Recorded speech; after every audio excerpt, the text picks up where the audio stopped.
Welcome to Adventurous After Dark, the morning show that's after the dark. This is my co-host, Kate and Mason, very good friends of mine. And then we have our guest down there in the bottom right corner of the screen, Dianne! Tonight, we'll be getting into such shenanigans as ripping apart a book with its author present. Oh, I'm thrilled. I can't wait. being rebellious poets in a society, and a little bit of improv that we call, how would you describe that? But before we get to any of that garbage, Caitlin, Mason, Diana, how are you guys doing tonight? Pretty good. I'm pretty good. Sorry. I'm doing fantastic, as always, because I'm always fantastic. Yes. That's the quality of humor you can expect all night, folks. I wasn't supposed to be humor, you prick. It's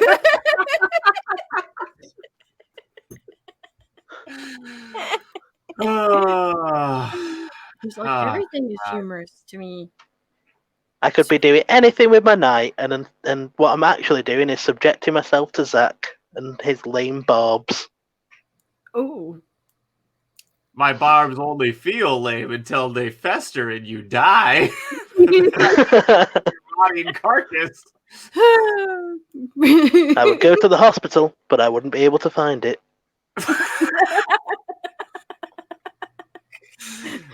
Ooh, because I'm blind. Jason hurt itself in its confusion, folks. That is one hell of a bruise on that Pokemon.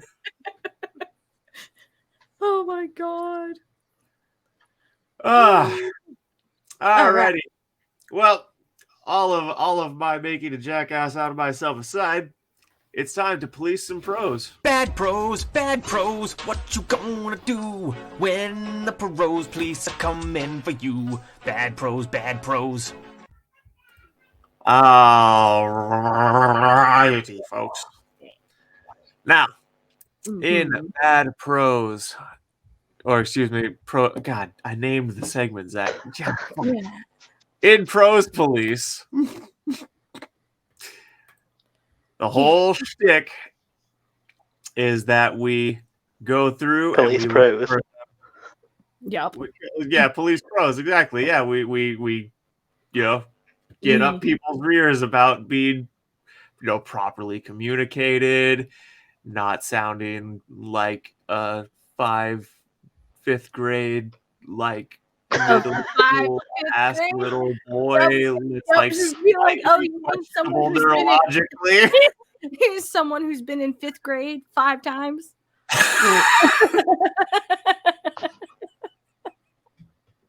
The irony of Zach not being able to get that sentence out is not lost on me.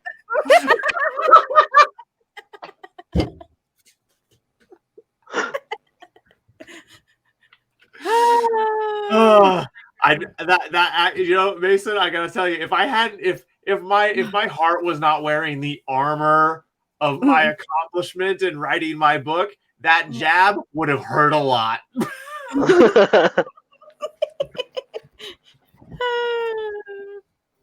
Who's this fledgling author taking a swipe at me? Doesn't he know I wrote The Garden? I wrote The Garden of Lies, you see. And frankly, it is such a masterwork of literary quality. Yes. I frankly think it has not been adequately contested except by the works of perhaps Tolkien himself. Yeah. Yes. And I think that Zach deserves to be famous across the world, be a household name. And frankly, the Garden of Lies movie and its subsequent sequels would surpass the Lord of the Rings trilogy. Yes. Now I'm mad. Now I'm straight up furious. Oh God! After Sir Reginald just got done pumping up my ego to dangerous proportions, let's police these pros. All right, so I want to. The author is here, so I want to ask this question. Because I was wondering about this the entire time I was doing my prep reading. Why are your chapters only named and not numbered? Because when I am writing my book, if I name my chapters, it's easier for me to find them and what's in them when I have to refer to them. And I do number them when I'm writing, but I take the numbers out when I'm formatting it. Gotcha. That's interesting. Yeah. That's interesting. And what I find interesting about that is I name mine too, but I leave the numbers as well. So, for example, and it's really funny too that you say the thing about letting you know what's in there, because I have the exact same methodology principle behind when I name my chapters. So here are some of my chapter names. What's the occasion? We have hunting to do. I'm bankrupt. Lovers eternal.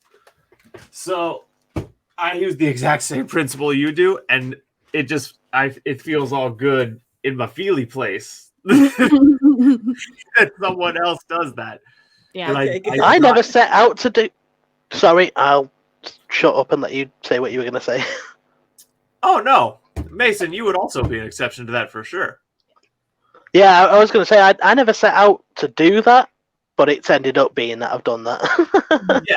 Oh yeah, you do it. I just forgot to include you there. Sorry. But yeah, I really like it when people make the name of the chapter directly relevant to the theme or events of that chapter. And I'm used to chapters that are more symbolically named or have very basic names,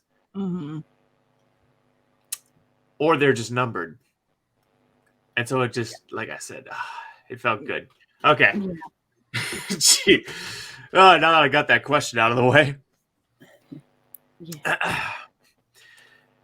All right. First paragraph. Erica's woolen cowl hung over her forehead, veiling her pale complexion so she didn't glow when the moon rose. Crouched in a crevasse, bow in hand, she guarded the men at arms as they hurried down the ridge of the canyon. All right, I gotta say, that opening sentence is very well crafted, and I like it because it's subtle, but it's a hook. Yeah. It's crystal clear as well. Drops right into the setting, establishes that straight away, gives us a hint almost immediately at what the character looks like. I love that, actually. Yeah. Yeah. And in terms of the actual way the sentence is structured, we used 1 comma that entire time, and it's perfectly placed. Like, that is an immaculately crafted sentence. So I like it. Thank you. Spot on. Okay, so now we have crouched in a crevasse, bow in hand. She guarded the men at arms as they hurried down the ridge. And those 2 sentences give us an entire paragraph, which is, I like it when writers do stuff like that well, when it's done well. Yeah. Caveat. But this next sentence is also pretty well crafted. It has a good flow, and I don't know if anyone else feels this way, but because of the way this sentence is structured with the 2 commas, and now we've gone from a setting description to a verb description, I feel like the pace of the story sped up. And it was a very well-paced speeding up. You guys know what I mean? Yes. Yeah, definitely. I also love that phrasing too, just the crouched in a crevasse. I like the way that rolls off the tongue. Yeah. It does roll off the tongue. Exactly, Mason. Yeah, I agree. And the bow in hand, that was the exact right way to articulate that she had her weapon ready. Like there's 100 other ways you could phrase it or more, but bow in hand is the exact way it should be phrased for the setting that we've already established. And it goes ahead and sets the tone for what we're in for. Yeah, if she's got a bow in hand, something's about to go down. Right. She's got to be ready for the action. Mm-hmm. Ooh, actually, I take that back though. I think, I think what I would have said instead, bow at the ready. Mm. Yeah, that would have been good too. Yeah. Yeah, I think that just comes down to a voice difference, but if I was saying it, that's what I would have said. Yeah. Because it sounds just a little bit more intense. Okay. Then we have, she guarded the men at arms as they hurried down the ridge of the canyon. Okay, plain description of action there. Articulated well. Moving on. All right, dialogue. By the might of my father's gods, keep them safe, she prayed as they dashed into the shadows. They weren't just soldiers, they were the men she'd sparred with and who taught her what she knew concerning warfare. Men she admired, men whose characters she respected. Powerful men. She'd be joining them for the first time in action against the opponent. A chill of excitement rushed through her, but a knot formed in her stomach when she caught wind of their foe. I am intrigued. It was a pretty. That sounds like I'm being sarcastic, but I actually am intrigued by that. No, I knew you did. I knew you were sincere. Yeah, it's definitely a good paragraph, but there are some things that I want to point out that I think maybe could have been a little bit better in this paragraph. So let's dig in. Okay, so the first line is good. By the might of my father's gods, comma, keep them safe. That's good. Then she prayed as they dashed into the shadows. I'm fine there. They weren't just soldiers, they were the men she'd sparred with and who taught her what she knew concerning warfare. Okay, that's the first section where I think I would have tightened it up a little bit. They were the men she'd sparred with and who taught her, this part specifically, who taught her what she knew concerning warfare. That could be said in much fewer words. You know what I mean? So if I'd said that, I think I would have said, who taught her what she knew concerning warfare? I would probably have said something like, who taught her the art of war? Because we've moved on to an action paragraph. So that more succinct language would have been snappier. And we would have kept the action flow going. Yeah. Yep. Okay. I think I agree with that, actually. Yeah. I do see though that there was there is good character development here.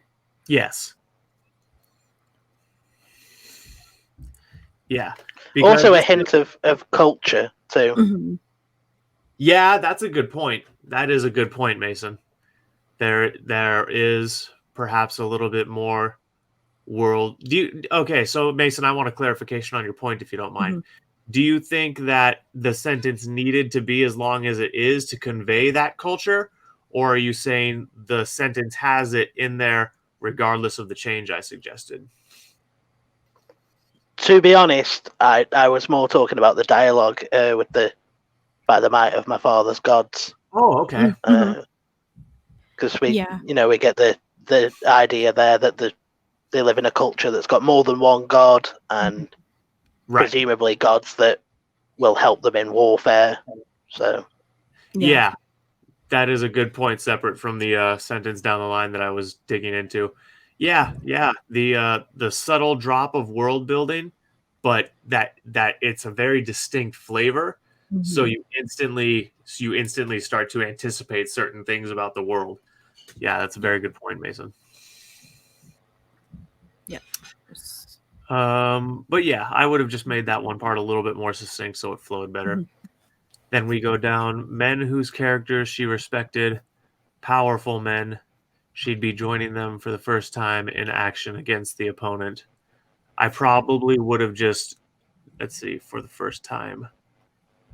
I probably would have dropped the word action in. I would have probably dropped, she'd be joining them for the first time in action against.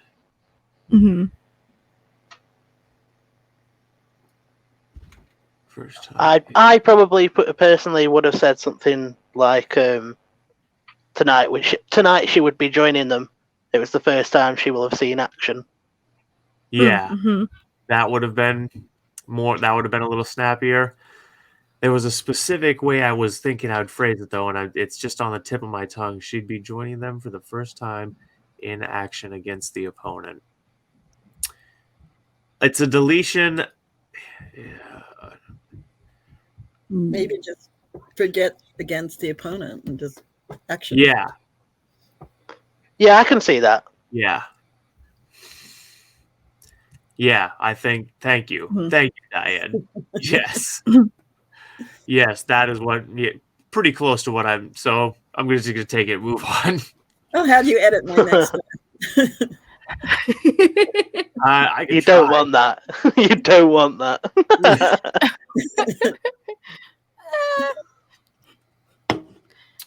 Zach doesn't pull punches. If ever. my English teacher could see me now. Oh man! But great that you don't pull punches. Baron, these skirras smell worse than boar's hair in a sty, she uttered. Her brother slid into the cranny alongside her. His warm breath against her ear reinforced her confidence, and a smile crossed her face. Okay, before I say some of my thoughts on that section, anyone?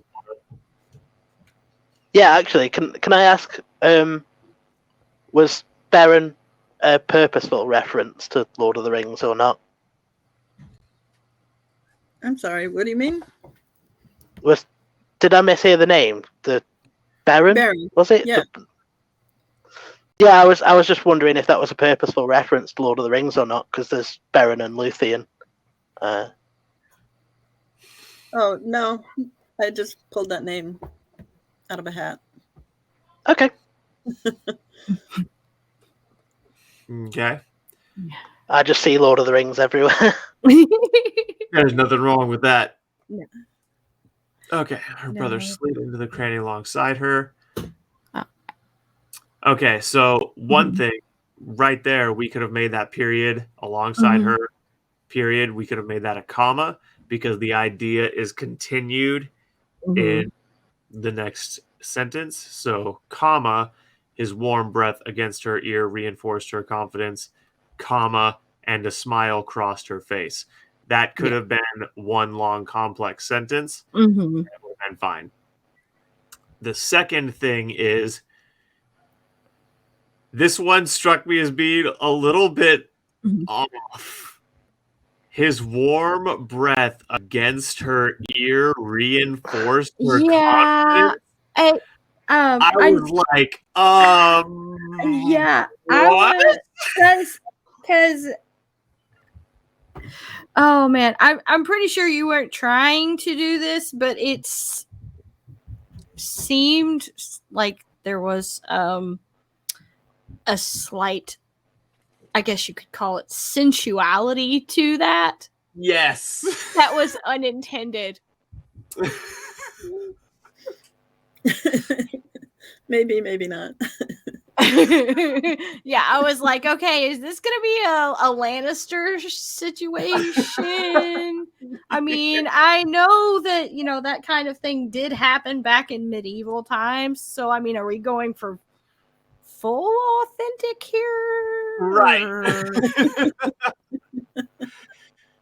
Yeah. What's going on? I read that shit and I was like, oh, it's like, dear. Yeah. I was very glad as I continue reading when I realized that was just like a one-off thing. Yeah. And therefore might just be up to my own gutter mind. Yeah, because I was like, oh, this is gonna be like Tolkien and Children of Hurin situation. Because Okay. So anyways. Yeah. Okay, so we got that out of the way.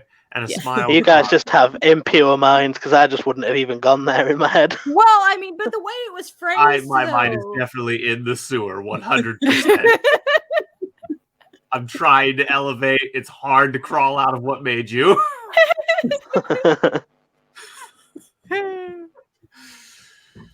Oh. Okay. So. Okay. And then he rested a hand on her shoulder and pointed to. What? Caitlin? Yeah. Caitlin, am I still there? Yeah, you're here. Okay, my screen just went. We can still see your screen. You can still see me? Okay. Uh-huh. Yeah, I can see it. Okay. Okay, that's my bad. New computer, I forgot to adjust the go to sleep settings. My computer was just about to go to sleep automatically. My bad, guys. It's okay. Okay. Oh, I was like, wait, what the? What's happening? I don't know what's going on. I'm taking your computer, Zach. I'm claiming it for my own.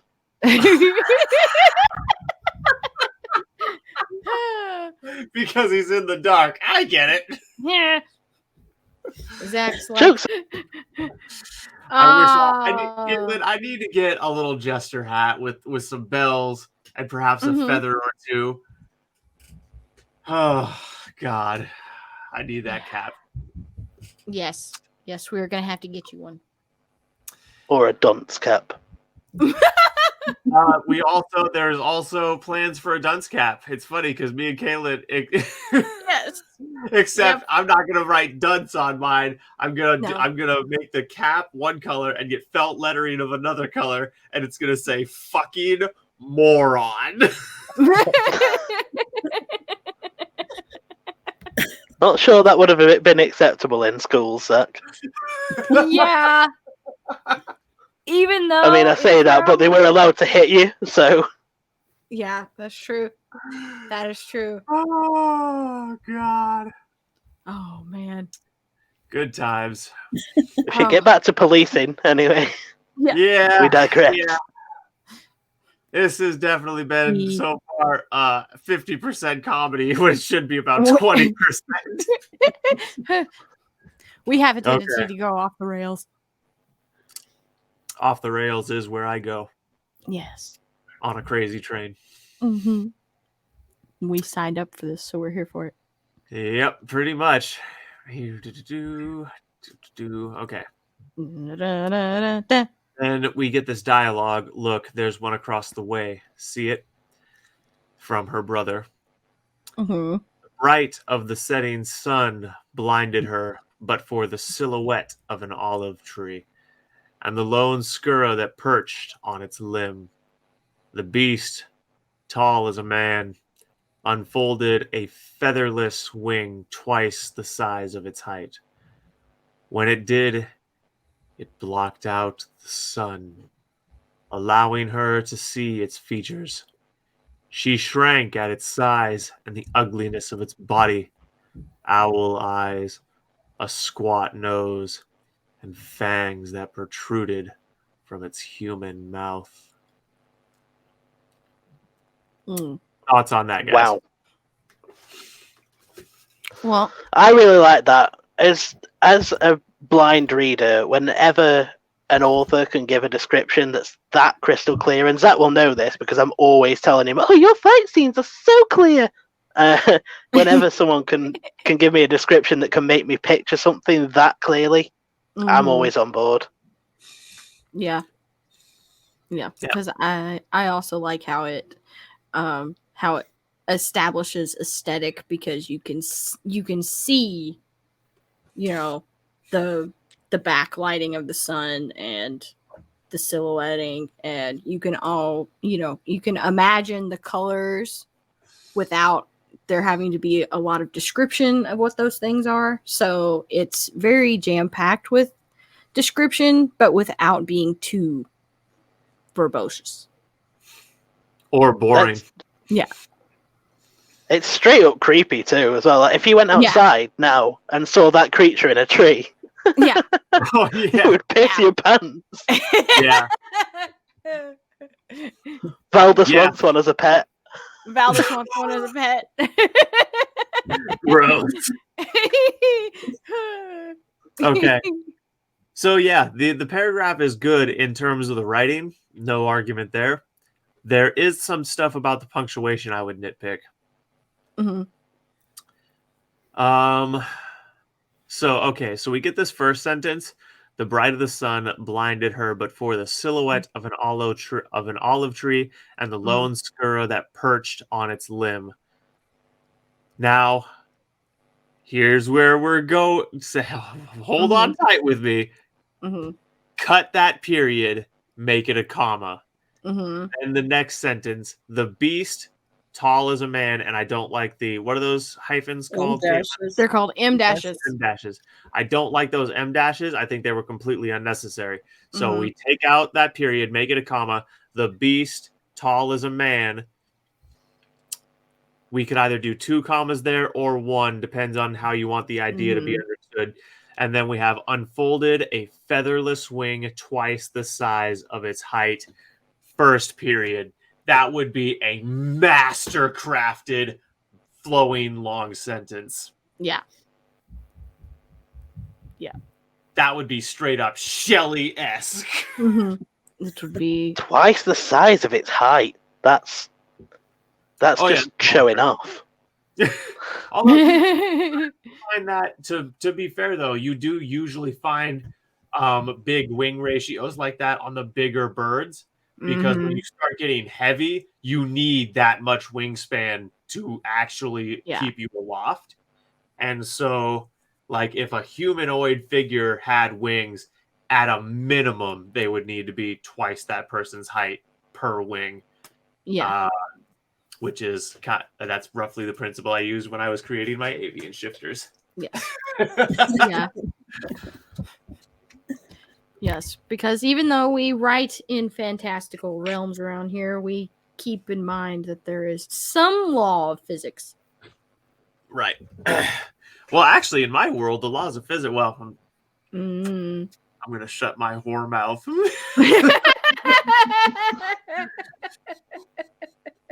You had a magical fight 2 chapters ago. I did, Mason. That's exactly what happened. Physics.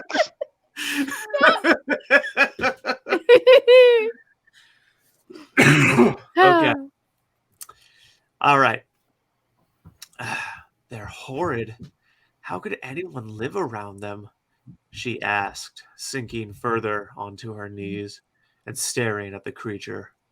Baron had described them to her at home, in the comfort of the grand hall over a chalice of wine. How much more daunting they were in the flesh. Okay. Now, for the most part, I don't have much to say about this paragraph except for the last sentence, which I'll get into quickly. But yeah, overall, good continuing of language. The voice is consistent, and I don't really have anything else to say about the paragraph until we get to the last sentence. How much more daunting they were in the flesh. I would have and then that's one long sentence, uninterrupted until we get to the exclamation mark. So I understand the choice of the exclamation mark, but I think if I was having if I was writing this and I was cultivating this voice of the narrator that's been built up so far, I would have used a period at the end of that, and there would have been a comma, how much more daunting they were in the flesh. I would have put a comma right after we're, so how much more daunting they were, comma, in the flesh, period.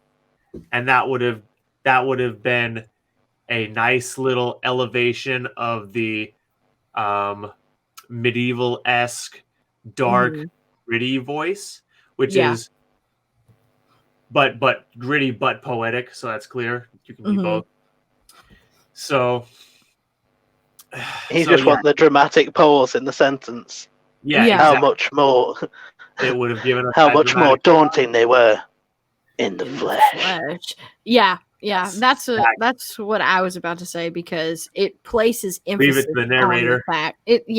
Because it places more emphasis on the in the flesh and sets up that, hey, I call it the "we're not in Kansas anymore" tone. Things have gotten a lot more serious. That's good. We're not in Kansas anymore. Yup. Sorry, Dorothy. This is wrong. Bad things happen here. You'd be like, is this secretly Toto's voice? Or you die. I hope so. Yes, this is secretly Toto's voice. Dorothy, we appear to have crushed a witch. Uh-oh. Those gray slippers are beautiful. Are That was a colorblindness joke. or a bad bitch? I thought so. And I get to make that joke because I'm color deficit. And I give you permission as a visually impaired person. You can make that joke.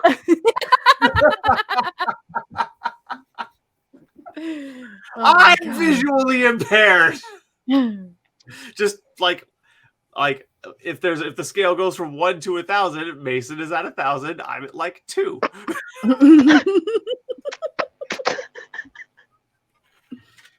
Let's continue. Yes. Okay, so we're almost to we have one line and of dialogue, and then a following paragraph, and then we're done with the first page, and we'll call it there. Yeah. It's not as though Lord Garyon has a choice. She took her eyes off the Skura to study Baron. Tell me, is it true this wizard bonded with the Emperor of Casademia to gain power, to control these creatures? Okay, now I just narrated that with a pause, but there was no comma. I would have put the comma where I put that pause. Other than that, I think I'd pretty much leave that alone as it is. Mm-hmm. And did I get the pronunciation right, by the way? Casademia? Casademia, yeah. Casademia? Yeah. Casademia. Okay, cool. Yeah. Mason, Kate, anything? I mean, I'm not sure how I would change it, but it maybe feels just a little bit exposition-y to me. Just a slight, yeah. Yeah, because I mean, I understand that you're trying to get a lot of detail in a short amount of time to go ahead and try and set up the world building. Well, I think I'm sorry, go. I wanted you to finish, Kate. Go ahead. Well, no, go ahead. Okay. I think to fix what Mason is saying, you could keep the exact same information, but change the phrasing a little bit. So, true with this wizard, is it true this wizard bonded with the Emperor of Casademia to gain power to control these creatures? It's all in those last 7 words. So, We leave it alone up until Emperor of Casademia. Then, instead of to gain power to control these creatures, you could summarize that to bonded with Casad to gain power to control these creatures. You know what I would have said? You could have been poetic and controlled, and it would have meant the exact same thing. Caitlin, I'm the king of being succinct. Yeah. And with the Emperor of Casademia to wield these creatures. Yeah, I like that. Boom. Yeah. There you go. Yeah. Yeah. I'm good at Would fit perfectly with like the medievally past setting too. Mm-hmm. Yep. Yeah. And what I think is so elegant about that is we to gain power to control, we just summarize all of that to wield. Mm-hmm. It's perfect. Yeah. So that would be the change I would have made, and it would have made that so much snappier, more poetic, reinforced voice, all the good things. Mm-hmm. So yeah, definitely. I'm interested to know. Oh, sorry, Zach. No, go ahead. I was just going to say I'm interested to know, now that we've gone through that little section, have you spotted anything that you think that you have any thoughts on, Diana? Oh yeah, I pretty much agree with you. It's nice to have other views on it, and true, a lot of the sentences could have been condensed to make it a little snappier, as you call it. But thank you for your expertise and your critique. Oh, don't worry, I'm the king of wandering sentences. Zach will definitely tell you that. Hey. I don't know. I mean, with putting a comma after they were grammatically, I don't see, where it would be correct. Ooh, okay. So hang on. Where was well, okay. She's talking about how much more daunting they were in the flesh. Yeah. Okay. Well, it would have been, because you could have put in the flesh how much more daunting they were. It would swap around. Yeah. Yeah. You did that. Well, okay, and see, okay. But that would be like if you're going for very old voice. Well, and see here, this is where I've fallen a little bit into the trap of bias and personal opinion influencing my critique. So, how much more daunting they were, comma, in the flesh. That's how I would have said that, and it might technically be grammatically improper, but it is one of those things where everyone would know what you were saying, and it's still well structured enough to where it can pass as not being, I don't know how to write, just that's the voice, and that voice more closely aligns with the voices in books I like. So that might be a bias thing on my part. Okay. I would say so, because I'm not going to lie, I don't think I would have done the comma there either, but I think it is just a personal taste thing. Okay. I might put like 3 dots, 3 dashes. An ellipsis would be. Yes. I like the way you think. I like that. Caitlin, you can tell her all about why I like that. Yeah. Because the ellipsis is the Swiss Army knife of punctuation. That's exactly right, Caitlin. Come on. So, the book is the sword of Cho Nisi, right? Diane? Yeah. Well, I don't believe I put the on the cover. Okay. I'll have to double check. I was just wondering, because right here in my document it says sort of. Okay. I'm going to scroll up here and. Yeah. Yeah, Sword it of just Cho says Sword of Cho Nisi. Yep. Okay. So yeah, the book is Sword of Cho Nisi by D.L. Gardner. Yep. That's funny. I wrote the Garden Saga. D.L. Gardner. Okay. Well done, Zach. That has the same word in both sentences. Wait, what, Mason? I said, well done. It has the same word in both sentences. Well spotted. Okay, look, you little smart ass. You love me. I do. It's almost disgusting how fast I decided I like you. I didn't really give you much choice. I just scrappy dude my way into your life. Everyone hated that little bastard. Oh my Oh god, god. that's a funny comparison. All right, as I've been trying to say, Yes. this has been Prose Police. Bad prose, what you gonna do when the prose police are coming for you? Bad prose. Oh man. Yeah. Okay. Whew. All right. But we got there, folks. Yes. We did it. And, all right. And so Alrighty. far, we do not have any comments. Where are the girls? Where are they? Hey, they have lives too. Yeah, I know. Okay. I can miss them. They are required to be here. That's right. It is mandatory. Attendance Citizens. to Adventurous Adventures mandatory for all fellow adventurers. Yes, exactly. It's mandatory. Attendance is mandatory, citizens. Exactly. I hope you do something with that world eventually too. Me too.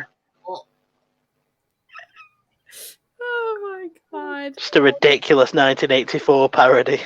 Yes. I know. It would be like, bro, imagine it in this day and age with what's going on.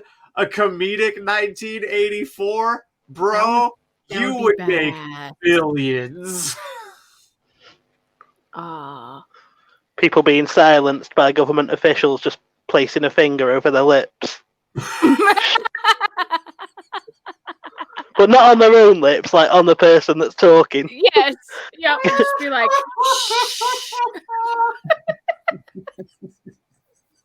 Quiet, citizen.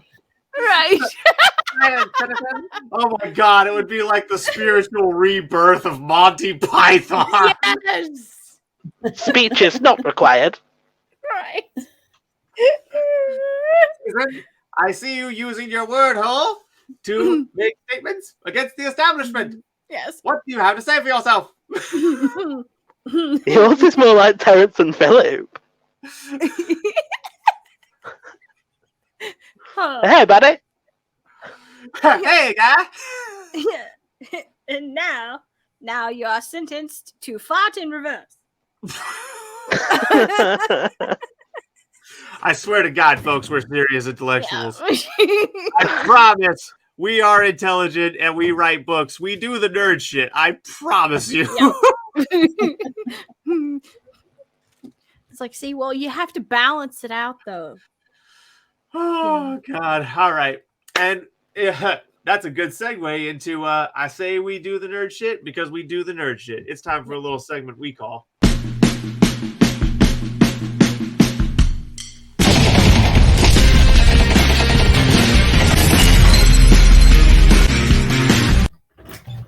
Wow. Okay, we lost Dianne, but she's going to be right back. I think she said she's going to get water. Okay.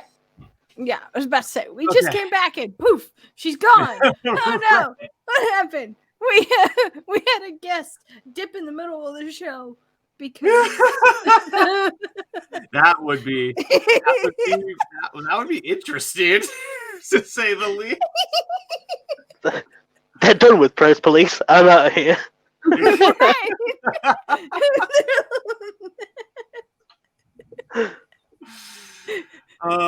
God. They're like, no, we've had about enough of you.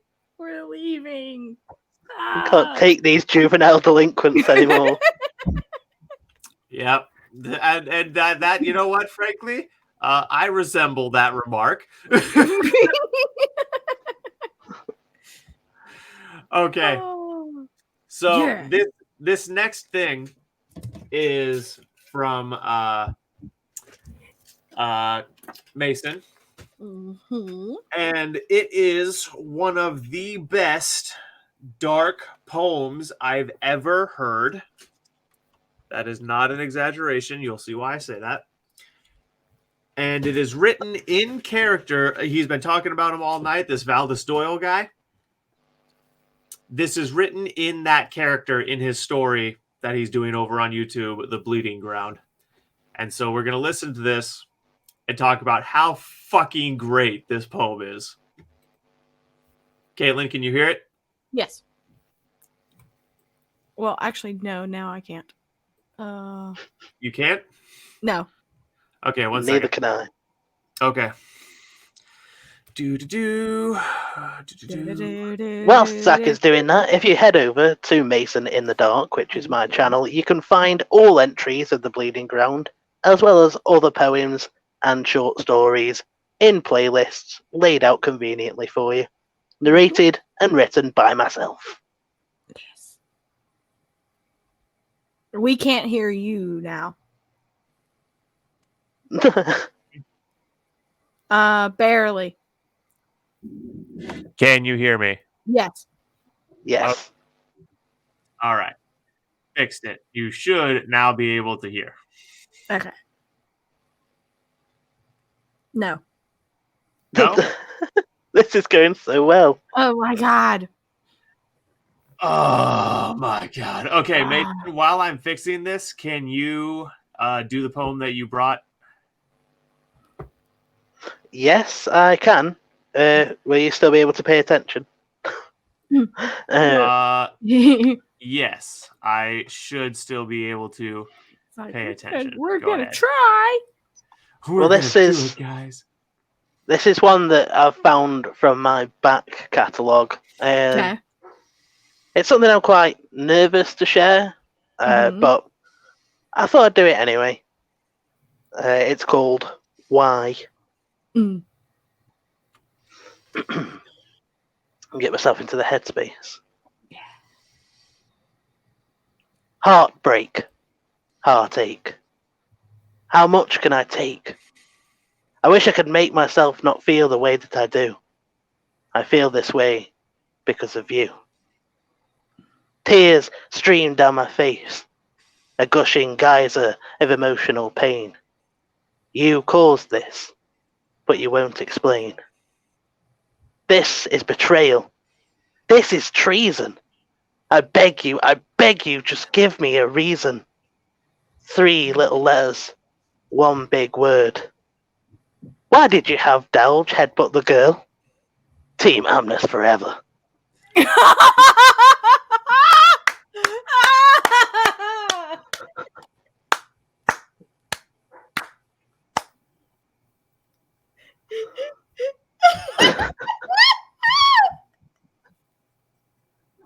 Caitlin. Zing! Oh my Caitlin, God. he had me hook, line, and sinker. Oh, he blindsided you. No pun intended. Damn it. Anyway, I've been waiting for that shit all week.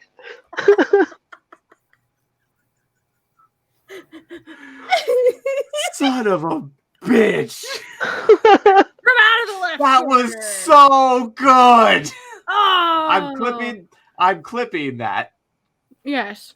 And I'm gonna upload it to my YouTube channel and in a playlist called Fan Art of the Garden of Lies. Oh my God, that was beautiful. You son of a bitch. Mason, let me tell you something, okay? I was feeling things from deep in my past. Yes. And like my heart like actually tightened up a little bit. Mhm. And I was 100% Yep. on board with this being a poem you wrote when someone left you or someone died. And I was Or someone along just for it, and my hurt heart you was really clenched bad. up, and I was like, oh, these memories, and then you did that to me.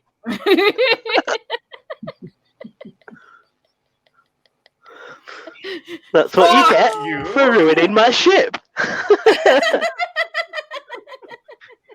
You thought I was going to give you shit for it in the comments, but I lay in wait like a viper, waited for the show, and then I struck like a fucking snake. Feel my venom, Zach. Caitlin, remind me never to sincerely piss this guy off. Revenge is not something I exact swiftly, Zach. No. Oh, See, God. It's like I say all the time. Revenge is like ice cream. It's served cold. It's very sweet, and it's always better when it's unexpected. Oh, that's good, Caitlin. That's good. I think that's real cute, but also funny, kid. That's good. All right. Tell me if you can hear it now. No. Anything? Nope. No? Son of bitch. I can try to do it off the top of my head if you want. Yeah. Are you serious? I will try. All right, let's go for it. Ooh, and you know what? When you start, I'll play your video alongside you, and I'll see how closely you did. Okay. All right, ready? Go. What I do tonight, I've done before. I usher in a blood-red dawn, with sharpened steel and my bare hands, because I want to, because I can. One by one, they fall to me. I give them everlasting sleep. Cut their throats and bleed them dry. You will not find a reason why. Because I have to. Because I must. I am driven by naught but lust. There is no law that governs me. I have no conscience. I am free. I leave a trail of blood and bone. My soul is ice. My heart is stone. You're putting me off, you son of a bitch. I will not stop. I cannot die. There is no justice for my crimes. Zach's putting me off by whispering it in the background. I hate you, I hate you. I'm not doing it on purpose. I'm muting my mic. Okay. I'll start that section again. Okay. I will not stop. I cannot die. You will not find a reason why. Do not try to understand, for I am not a mortal man. I am endless. I am here. The shadow in the night you fear. I am a promise, not a threat. I feel no mercy or regret. You cannot hide, you cannot flee. There is no escaping me. I am the evil that you dread. I do not stop. I do not rest. There is no good man hidden deep. No redemption that I seek. This is truth. This is fact. There is no reason for how I act. I do what I do because I enjoy it. I see life and need to destroy it. I love death. I love to kill because I want to, and so I will.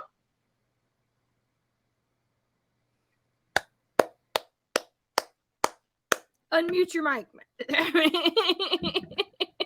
Caitlin, Yeah? let me just tell you. Okay, let me just tell you about the amazing experience I just had. Okay, so we start doing it, and his video is just a couple seconds ahead of him, but not like a full word's length. Right. So I'm getting Mason in echo, and the background music is there. And he's doing the sinister voice, but it's the pitch and the tone and the cadence is just slightly different.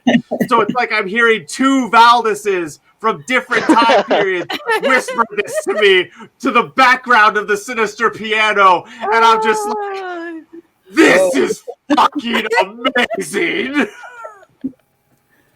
Oh, you got an immersive experience. And immersive as fuck. And let me tell you, he got every word except for at the end, he added, "So I will." Yeah. And his little addition solidified that I was like hearing him say this at two different parts of his life or something. And the addition was so good and so on the spot and clean as fuck. And it was just so good. Yeah. This is great. Excellent.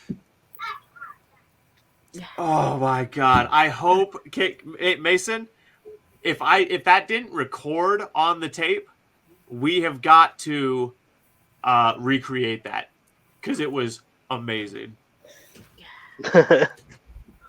What, getting both of them at the same time? Yes, and I'll record it, and then I'll send you the video, and you can like put it up, or we can use it for promo stuff, whatever. But that was truly one of the coolest things I've ever heard. It was amazing. All right. I love that poem too. I love the vitriol that I can put into it. Yes. Oh yeah. To take a second to actually discuss the work itself. Mm-hmm. Hell yes, man. So yeah, I already did a video of this on my YouTube channel, Zach Pieper, and I'll say a lot of the same things.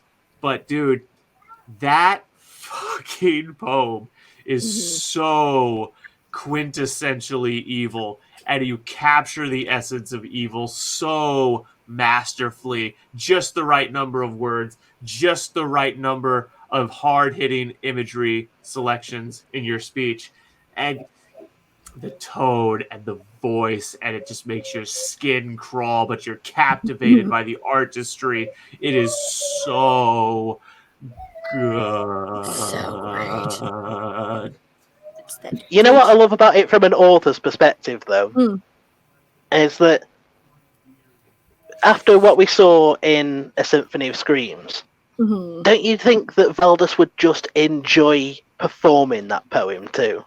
Yes. 100%. That's part of what makes it so good. The character building is immaculate. Like I can just see him on a stage with like the light shining down on him and just like eating up the audience's reactions. And I just feel like performing it would just be so much fun for him, especially if they didn't realize that he was telling the truth. Right. Or I always pictured him as like having someone tied up in a basement, their arms slung up around one of the rafters, they're hanging there limp, blood soaked, barely conscious, and he looks and they ask, and they're just like, "Why?" And then he says that. Right. Just monologues at them, but as a poem. Yeah. Yes. I could 100% see him doing that. And because for someone who's as evil as him, that's basically a form of masturbation. Yep. Just as long though as he does not end it up with doing an armpit fart or blowing them a raspberry. No, that would be perfect.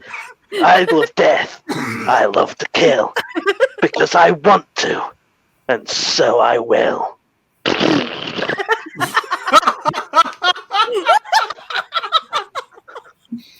I thumb my nose to you, sir. Monty, is that you?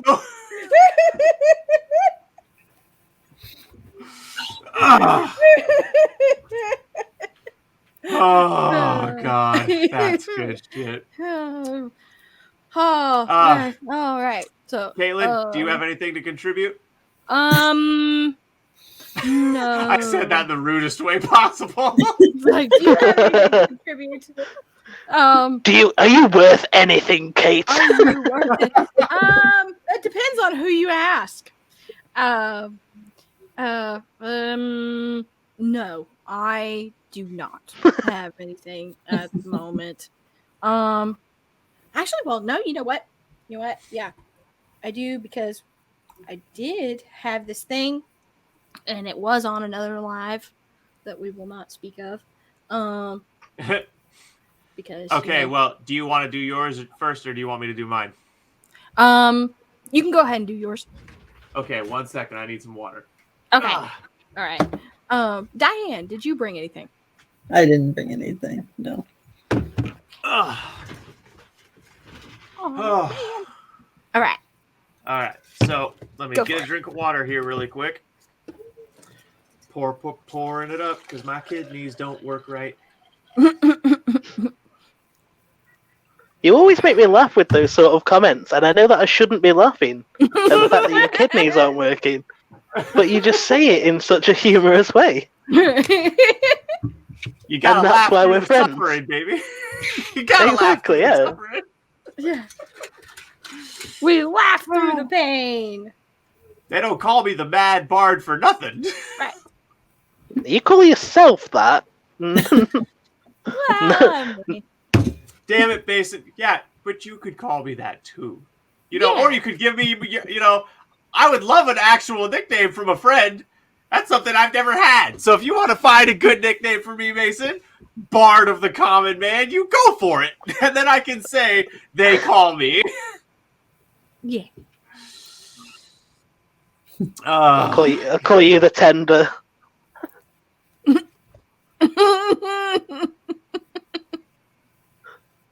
Because you look after the garden. Yeah. Okay. Yeah. Okay. That's the quality, folks.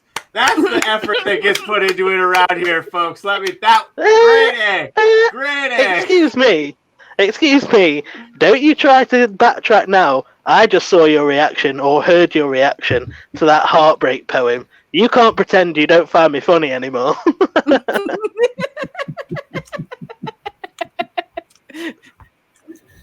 Damn it.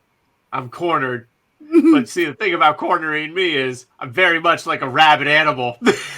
Yeah. He's like, I don't care that I've been painted in this corner. I will leave footprints on the way out. All right. So, Caitlin's familiar with this. I read this to her. I read The Raven by Poe one time on stream. And I decided that, you know what? I'm going to start trying to channel Poe in some of my work. And this is a little poem I call Drawn to the Grave.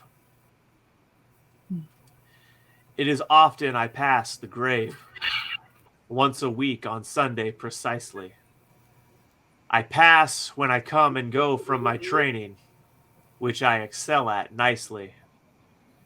My training, which I engage in nightly, so I shouldn't have to suffer so unsightly. A fate, such a dreadful, desolate fate, as being drawn to the grave. Yet I am drawn, so much so that I drive by the plot where the stranger is interned, the one I never knew, yet to whom I brought flowers and confessions of darkest sins, daring me again and again step into the shadows that existed inside this drawn-out grave. Inhibitions and solemn wishes dare I say to verbally explore in this sacred place of resting, where I am drawn, consigned to investing a wealth of time like those who came before. They in turn, and I in turn, am drawn here to this grave that I adore. You brought me here of your volition without thought or precondition. My commitment, depths of my loyalty, you sought to explore. In a time where darkness did not reign, and I was far away from this deathly pain, not so drawn to this grave. You told me that the sleeper raised you, nurtured you and praised you, daring you to grow, grow, grow some more, until her cancer ate her depths, and it was here in this sacred dirt she was drawn to rest. A grand matron of your house, old and wise, say the scrolls of yore, but her wisdom failed you, and doubts assailed you, when lies the world did outpour. And I was defeated by your demons, and drawn here where I am seen. I see now that the whispers I hear at this grave are not words to assure. Your return is not promised, nor my actions admonished. Drawn to the future, the voice implores, and your path draws you to this grave where you'll stay. A memory faded, worn, and gray, drawn to the grave.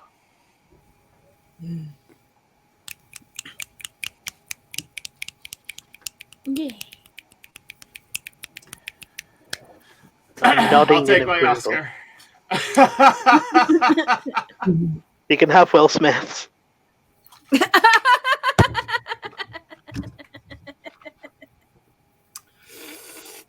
Ah, that cutting social commentary. Owen. Hello, Owen. Happy to have you aboard, Owen. I've been wondering who's been looking. Yeah. Yeah. I approve of that poem, by the way, Zach. That was it's just another example of your insane ability to just.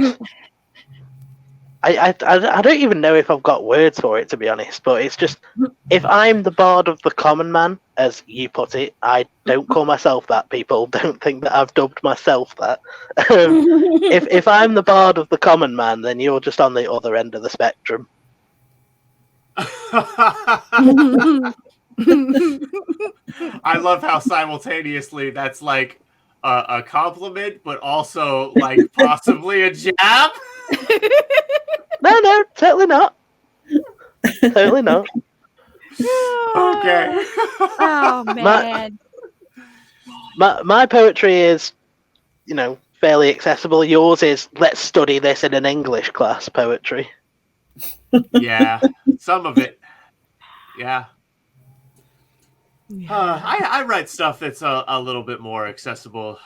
A lot of my free verses is fairly easily understood and accessible, but still in highly poetic in its own way.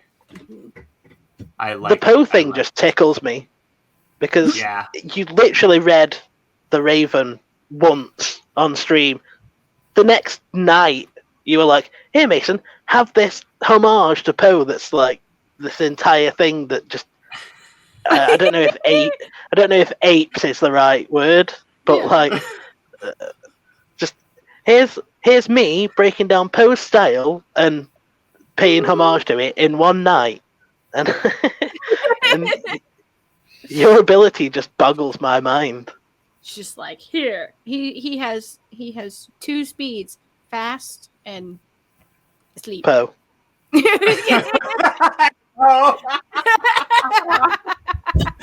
Well, if you want to outrun the Poe, you gotta go. Oh my god. Oh, okay. So, the one that I have, it's we call this Time. Time is a curious friend, passive as it goes by, never tiring, yet wearing on as it ticks away the elapsing minutes, days, and hours of its silent friendship. Its quiet intervention creeping into every facet of your life before it slips through your grasp as it flies away. All the while, its mark on you will forever be unfaded. Very nice.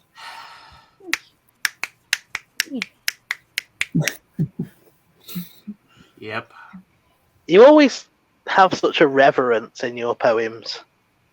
Yes, she does, doesn't she? Mm. Everything you write about it always just seems like you just have such a reverence for whatever the subject is. Yeah. That's because if I am the master of imitation, then Caitlin is the master of elevation. She sounds like Shelley in so much of her poetry, and it's so good because, like Shelley, she just had, exactly like Mason said, just this reverence, this awe in her voice. It's so good.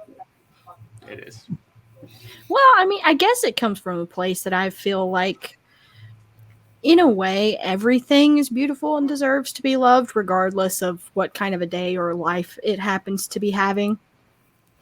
So, you pay it respect, even if it's something that seems, I don't know, mundane or something that seems grotesque and atrocious. How did it get that way?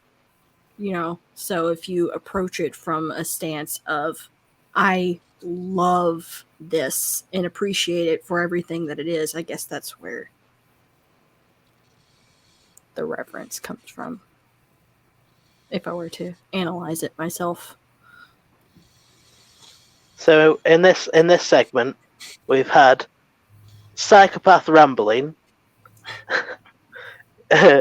homage to Poe, and love letter to time. and don't forget, filthy, rotten deceit that took me on an emotional journey. Only to make a fucking quick jab to my face about my book, damn it! Oh man. Members of Team Amnes around the world just collectively punched the air. Yeah, all 7 of you. And to be fair, and to make that clear, I'm not saying that's because no one should be on Team Amnes. I understand it completely. Yeah. I'm saying I don't have that many readers yet. Oh man, we should have Team Amnes hoodies made. Yeah. Yep. And body Amnes. pillows. Yes. Team Kira. Oh my god! And I could put art of Amnes on the pillows. Yeah. Yes. Caitlin, that's a whole business idea. Yeah. That's a whole. Caitlin, write that down. We're doing that. Amnes body pillows. That's right. Yep. No other. You won't get this from any other author, folks. Nope. Oh my god. Yep. Yeah. That's 100% happening. Yep. I feel like I've given you at least 5 different merch ideas at this point. Yes. Yes, you have. Okay, well, we've this entire time we've still technically been in Rebel Poet Society, so let's wrap this up and get moving, shall we? All right, let's go.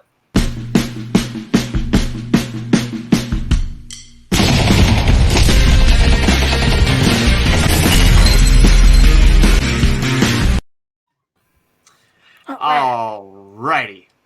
So, let's do a little performance art segment that we call. How would you describe that? Okay, so for those of you who might be new, how would you describe it? Works like this. We take a poetic subject, rainbows, the abyss of space, children's laughter. And we make that mundane. And then, on the flip side, we take mundane things like plugging in electronics, making breakfast, driving your car to work. We make those things poetic.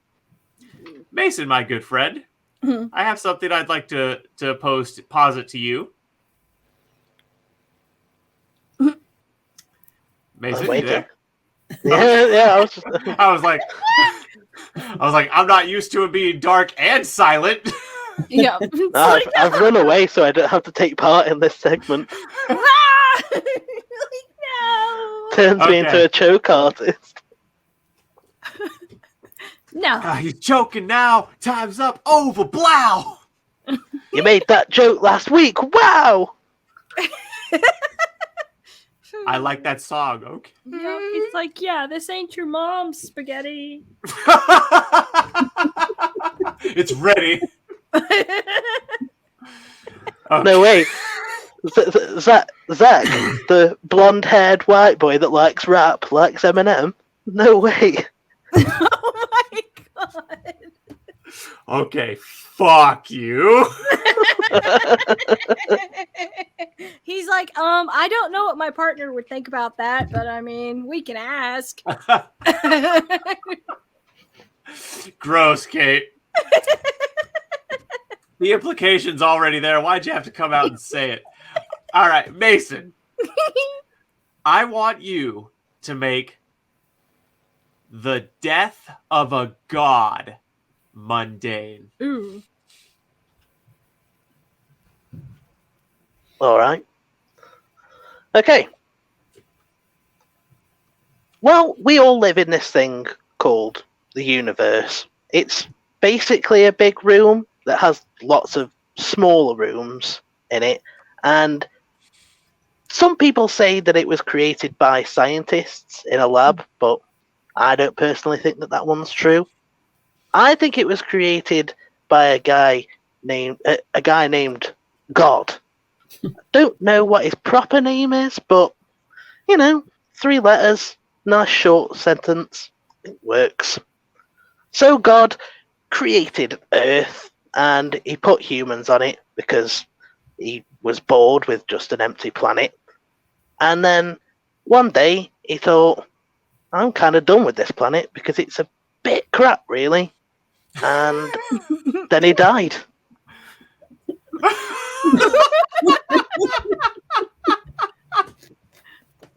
Oh my god. Caitlin, you know what that reminded me of? The guy who that just sounded like something you would find in the Hitchhiker's Guide to the Galaxy.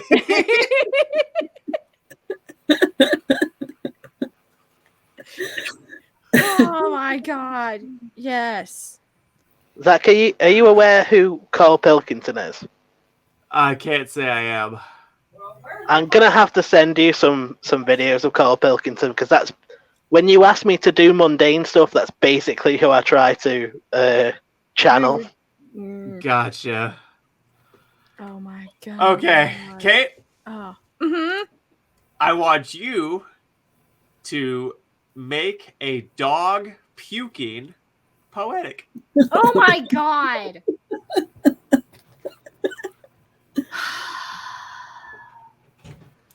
Okay.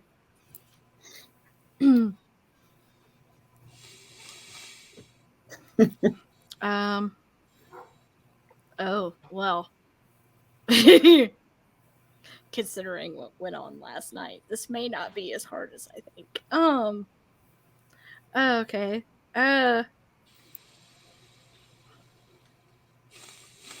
Swirling, rumbling, grumbling. A storm is brewing. A liquid rage growing within this cavern of sinew and skin. My ribs contracting like vices. Who could have thought of more torturous devices? Come on. I feel the rumble. I feel the quake. This is definitely more than a tummy ache. And then it explodes in all of its volcanic glory. And I am just left here without any control to look at its spectacular glory. In front of my face as it spews on the ground, and there is no hope to be found. As I quiver and shake and rattle and ache, now laying here on this cold concrete ground. And I stand to my feet and look all around to make sure no one is looking before I go back and slop it up for it to start all over again. I was so hoping that you would have him eat it again. God, you're the best, Kate. That was. Oh God, that was pretty fucking good, actually. Oh my God. Oh God, that made my skin crawl. Zach, I would like you to make. I think you can do this, but I just sort of want to hear it. The moment that a snail is stepped on, poetic. Oh! Ooh! All right. All right.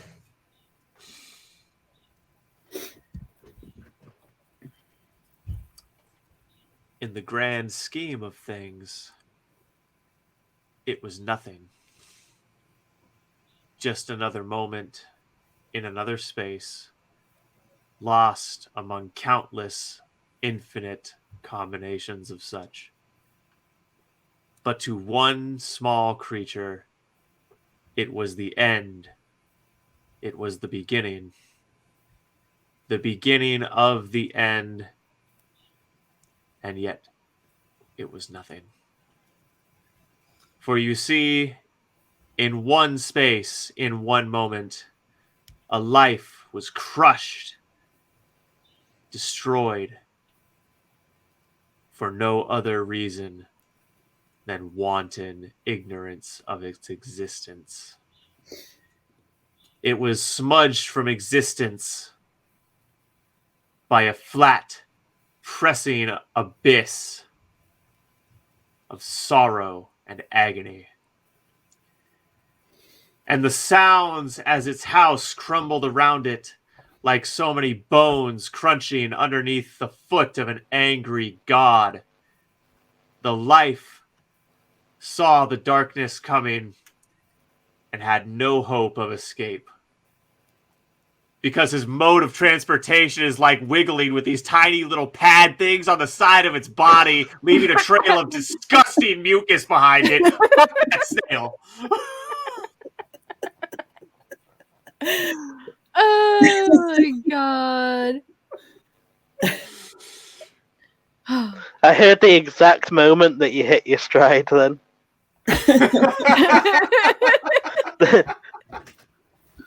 There's like a few sentences where I could tell that you weren't quite sure where you were going with it, and then you hit your stride, and I heard like the exact moment.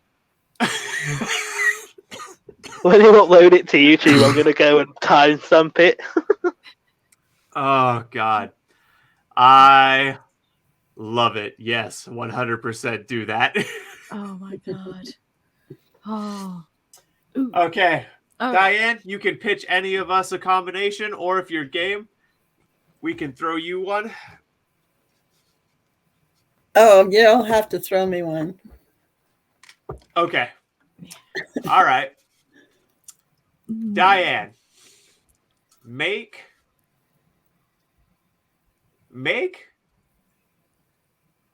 storming a castle poetic. Poetic. Oh boy. That's a big one.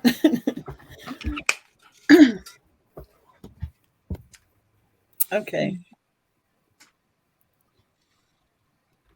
So the walls were shining in the sunrise. And the glare from the soldiers' swords and their helmets and their armor magnified the brilliance.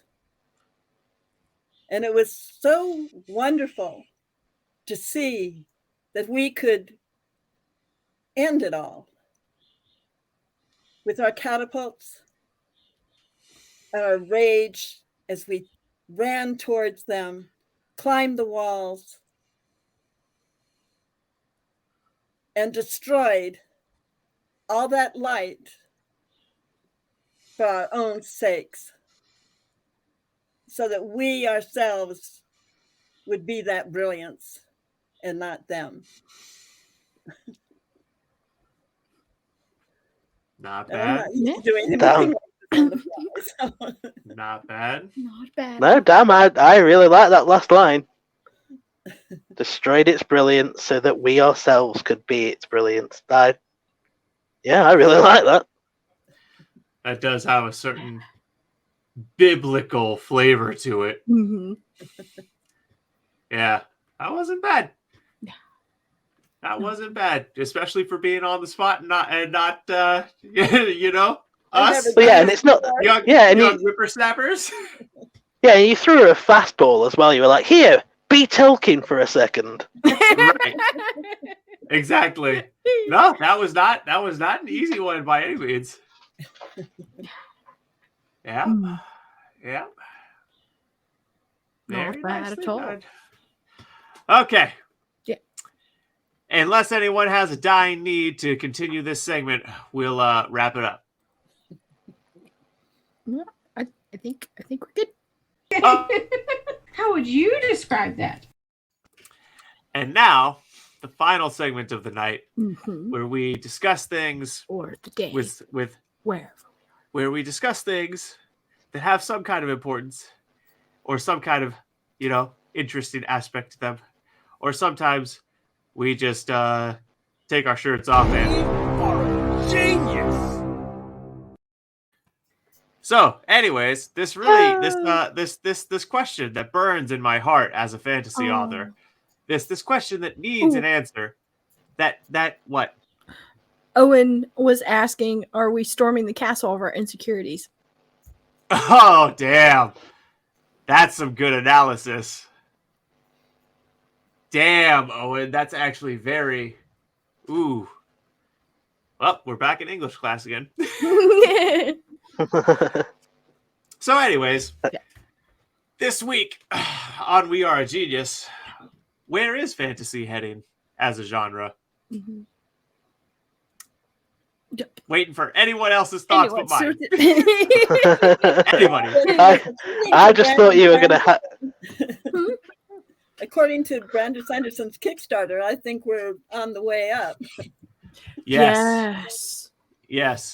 That is, I was more so thinking of a philosophical leaning to the question, but yeah, that's a good point of practicality too, for sure. I mean, fiction just got a huge public endorsement from not only the author doing it, but of course his very loyal supporter base. It seems to me that fantasy might be making a serious comeback as being the primary way stories are told, at least for a little while again. Mm-hmm. I agree. Yeah. So, and since this is sort of the interview portion of us, you know, having you on the show, I know you've written an epic fantasy series, but could you ever see yourself possibly doing a fantasy standalone? Actually, yeah. Actually, the Darkness Holds the Sun is sort of a standalone. It's connected because it's part of the same world, but the plot is completely different. Mm-hmm. So, so I have that, but I haven't ever, and I have another series too, Ian's Realm, and then I have a few books that are standalones, like Thread of the Spider is a fantasy, but that is more of a mythological fantasy. It's taken in 1920 Ireland historical fantasy that pulled in some of the Irish myth. And so I have a few standalones like that are fantasy, but they're not the epic fantasy. So I don't know if that's what you mean. I can't see an epic fantasy in one book. It's just, Well, fantasy has fantasy has plenty of subgenres. Not every fantasy has to be an epic fantasy. Right. Yeah. Now, something that I think merits discussion is what you were just saying, where most of your stuff is a series, but you do have one standalone in that world too. Tolkien was, I think, one of the first big pioneers to do it this way. And I think there may have been one or two people before him who also had traces of this. But this thing where you build a whole world and then you do multiple different stories in that world, that's something that Tolkien pioneered, and it's gained a lot of steam recently. And I think that is one of the most interesting ways to go about building a collection of work, is to build this world and then expand it as much as you can. I think that's super dope in terms of a creative path or a creative choice. It's the same, and to make a pop culture equivalent, the MCU, same thing. And that clearly is demonstrative of the love of the principle of storytelling by the common people, by people who are just story consumers, just moviegoers, just readers, or some combination thereof. It proves how much those people love that storytelling technique.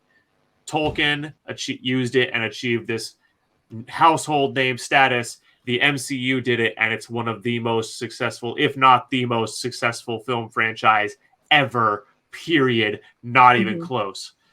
So I think that's proof that building your stories and your world that way is, great. Well, they're even trying to go for that with the Harry Potter universe now, with expanding it into the Fantastic Beasts series as well. Yep. And wasn't there another show that they were going to do? Wasn't there another show they were going to do in the Harry Potter universe too, besides Fantastic Beasts? I have no idea. Obviously, Game of Thrones is doing the same thing as well. Right. Yeah.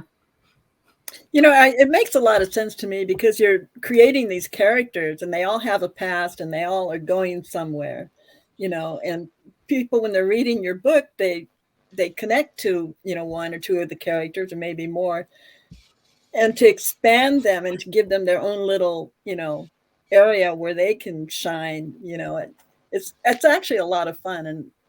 And when you're writing these books, you don't really want to leave the world, and you don't want to leave the characters, and you want to give them offspring and, and that sort of thing. So I did kind of with Ian's Realm. I also did that. I have a couple books that are, takeoffs from the story.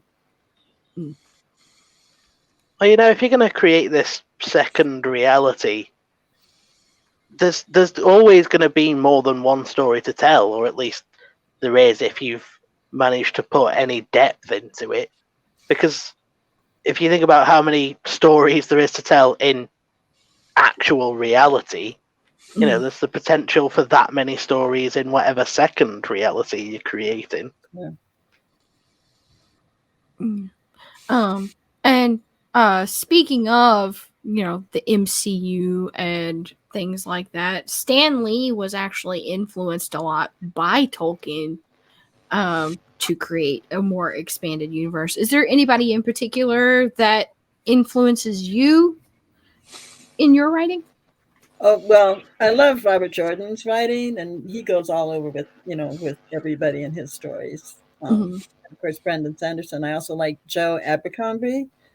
I think that's how you pronounce his name. And of course, Tolkien and C.S. Lewis. Those would have all been inspiration to me. I am fairly new to Abercrombie, but I did read The Blade itself last year, and I was absolutely blown away by the characterization in that novel. Yeah, blown away. I like the Shattered Seas series too. You might enjoy that one. But yeah, he's really good character development. Now here's something I want to posit to veer the subject a little bit. How do you guys feel about stories where the author builds their own? Dresden would be a great example of this, where it's an alternate version of our own reality, and that is what the storytelling tree gets built off of. Do we think that's just as good and in its own way? Do we prefer all original worlds? I'm curious to hear people's thoughts. Yeah, that's an interesting one. I haven't read the books that you're talking about, so I'm not exactly sure. Yeah, I'm willing to bet you'd love them. Jim Butcher, the Dresden Files. You should seriously check him out. He's got he's got over 20 out now, I think, and he's coming close to the conclusion. I think he could always pull a fast one on us and be like, "Ha, no, another 20 bucks." Yeah, I think that's what's going to happen, though. You think so? Yeah, because I could see the book starting to follow Molly or his kid. I could see that. Yeah. So the question you're really asking here, though, is urban fantasy versus, the medieval past sort of setting. Or just any. It doesn't necessarily have to be medieval. It could be fairly modern, but just a completely original world. Like a world where humans evolved to... This would actually make a really good book. A world where humans evolved to roughly the technology level we're at right now, but magic has always been an accepted fact of life, and people still do it. But it's a complete, and obviously it would be a completely different history and a completely different. You could still even be Earth, but the world would be so drastically changed that it would be unrecognizable as this world. Ooh. If you did it well. Yeah. Sounds kind of like Dune. Yeah, it does kind of in a way. You're right. Because so in Dune, Frank Herbert tried to make it more like this is science based. These people have these powers because they've evolved to this level where they take these magic space drugs, for lack of a better term, because that's really what the spice is. Right. He never gets into the hard science of how the spice gives people these abilities. So you just kind of have to call them magic space drugs. But yeah, that is kind of like Duty, right? Yeah, he's only far in the future. He's like, that's code for all the cocaine that he was doing when he was writing the book. Listen, man, I was doing rails of crystallized LSD in one nostril and methamphetamine in the next nostril. I saw some crazy shit. I'm just wondering why he's always head hopping in his books. So, it's an interesting, Yep.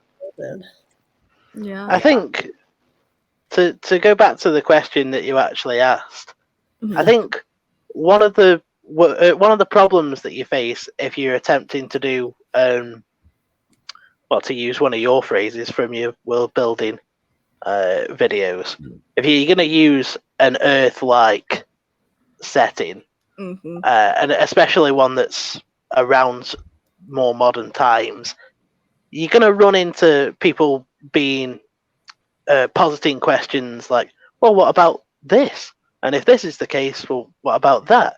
Where I think one of the benefits of operating in an entirely created world is that you sort of have the freedom to do what you want, for lack of a better phrase. You're right. You're not limited by reality. Right. I 100% agree. Which is to his credit as someone who's able to keep things consistent and make it look genuine. That's something Jim Butcher did in Dresden really, really well.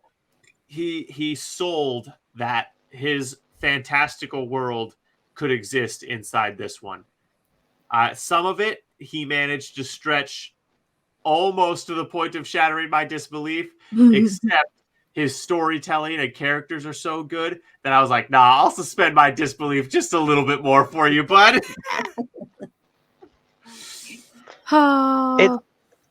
It's so much more difficult to work out if you're going to use, more fantasy tropes, especially such as creatures and races. It's so much more difficult to work out how they would interact with our actual world, as opposed to, because you've got to think about, well, how would society function if there was orcs constantly trying to to raid the cities, and if dragons were flying around, and whereas then if you're creating your own sort of setting that's separate from reality, it's a bit easier to figure out how those fantastical beings are going to interact with that world. I agree. Right.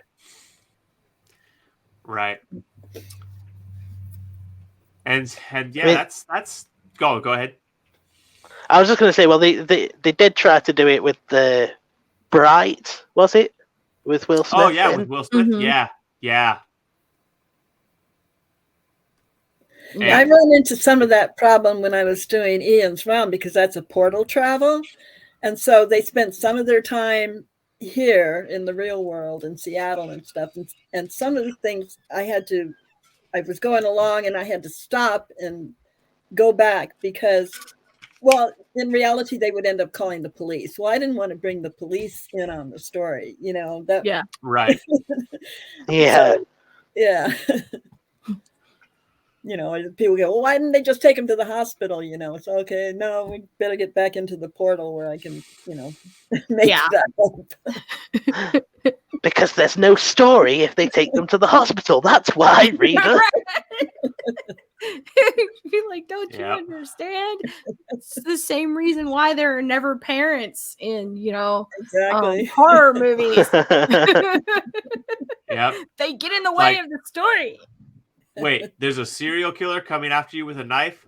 Okay, go down to the basement, call the cops. I'm going to go get my Glock. Right.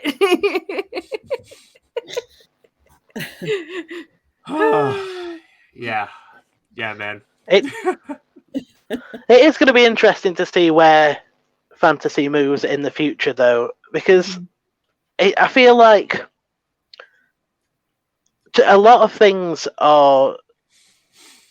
I think we see a lot of things influenced by other works, but then I feel like there's so many things referencing other things that we're not quite getting as many original concepts, which is, to take something like, so I haven't dived that deep into Sanderson yet, but when I read Mistborn, I absolutely loved that magic system, and I loved how just individual and unique it was. And I, as much as I did have some problems with Mistborn as a series, I will definitely credit Sanderson for coming up with an entirely unique thing that I had never seen anything even close to before. Agreed. Yeah. So with that being said, because I think this is the reason why Brandon is moving back more into the independent sphere, do you think that we're going to see a lot more original ideas in epic fantasy moving forward? I do, absolutely. I'm pioneering that myself, as everyone here knows. And I think that the door is wide open for some people to really start trying to add new meat to the fantasy realm. The world is waiting for the next Tolkien. I'm at the front of the line as far as I'm concerned. Sanderson is certainly a fair match, though. We'll see who wins in the end. Right. I think he might have a bit of a head start on you there, Zach. He definitely does, but you know what? That doesn't necessarily mean he's going to win the race. The tortoise and the hare. I think in order to be really successful or to be the next Tolkien, you do have to be original. You cannot, glean too much from what everybody else has written. I think that's a mark of success is being original. Agreed. Do you not think that we? Sorry, go on, Zach. Just really quick. It's a mark that you have the true spark of creativity, in my opinion. Go ahead, Mason. I was just going to say, do you not think we also are in danger, though, of perhaps running into a situation where we just get a lot of Sanderson clones because of how big he is going to be? Oh, yeah, that's absolutely going to be a problem. 100% that's going to be a problem. Yeah, I mean, Tolkien clones were a whole genre. Brandon Sanderson clones are going to be a genre. And that's one of the reasons I think I might be able to catch up with him, because he's going to have real soon here, he's going to start having people clone him, and then it's going to kind of pin him into a hole and make it harder for him to expand his own universe while maintaining the originality and the freshness. Yeah. And that's going to slow him down. And that's what I'm coming from behind and hamstringing. Oh, well, I mean, and I think a lot of the cloning was going to come from the usual suspects. Traditional. Oh yeah, the right to market people, traditional publishing. Yeah. The right to market indies and trad pub, 100%. Yeah. So, So do we think that maybe the real place for epic fantasy to actually thrive and be able to move into the future will always be independent? Someone has their interview cap on, folks. What? Yeah. Yeah. I think it will. The independent market, unless there's some cataclysm that drastically changes the way things are heading, independent publishing and storytelling is going to completely erase the gatekeepers in 20, 30 years. Yay. Yeah. I don't see them lasting much longer. I mean, look at the Oscars had to stage a fake slap to get viewership, to get people to talk about them, because no one gives a fuck about the Oscars anymore. It's all a bunch of social and political elites circle jerking each other over a golden statue. It's like, we get it. You think you're great. Yeah. Meanwhile, you haven't put out something original in the past 20 fucking years. And I'm sorry, the woke remakes, they were old before you did them. Yeah, you're right. You're right there. Why can't they think of something, new? I mean, just rehashing the same movies over and over and over again, and the same stories and the same plot. I will, to circle back on something Mason referenced, Bright was an example of them actually trying to do something fairly original and unique. So I'll give them credit on that one. Every now and then something is popping up that it's like, okay, that's actually a kind of an interesting concept, and let's see if it does good. I liked Bright. I think it was slightly underrated, to be quite honest. But every now and then you do still see something good pop up out of Hollywood. It's just they are so few and so far between. Well, the best ones that I have seen are the ones that are based on a book, the adapted. A lot of the time. So a lot of the time, yeah. Mm-hmm. Like the Hunger Games, that certainly has its problems, but I gotta say, I really liked the movies. I thought the movies were actually pretty damn good. Yeah. Mm-hmm. I agree. Yeah. Even though I will say, though, as far as the movies, and I know they were probably being more concerned about the age group that they were marketing to, but the books are a lot more gruesome. In the Hunger Games? Mm-hmm. Yeah. They're a lot more gruesome than they were in the movies. Interesting. Mm-hmm. Yeah. Especially the whole thing about the wasps and things like that. The mad dogs at the end, and Mm-hmm. Yeah. And I didn't particularly care for Katniss in the book either. I didn't like her personality at all. Yeah, it was a little bit different in the books than it was in the movie, and I think they tweaked that in adaptation.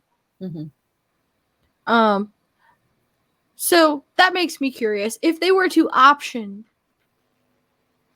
your stuff for film, what, if any, changes would you allow, and what would be absolute no-nos?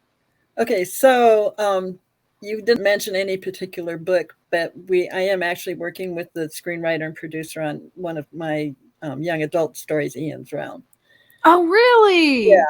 Congratulations, that's awesome. I am telling the screenwriter, don't do it by the book. Go this way, because because there are faults in the book, and I want to redo them. And so we're working together that way. But as long as I had a say in it, and we could polish it so it's better. So because I know where the faults are, and I know how to fix them, then I think that would make the movie better than the book, because I was involved. But don't just take word for word out of the book. And it has its flaws. So are you liking the fact that you're getting to explore both sides of the writing fence? Oh yeah, definitely. Yeah, because I would rewrite the book if I had the ambition to do it. I'm not there right now. I don't really want to go back, because I wrote the thing in 2011, and I don't want to spend the time to rewrite it. But if we did a movie, and in the screenplay, I can rewrite it that way. And then I can just say that the movie's better than the book.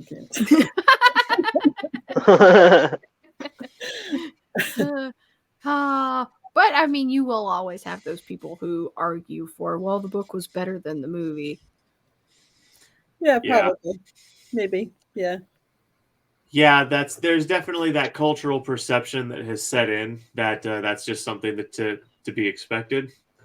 And I think in most cases it's accurate, and I don't actually have a problem with that stereotype existing, because it's so largely based in truth.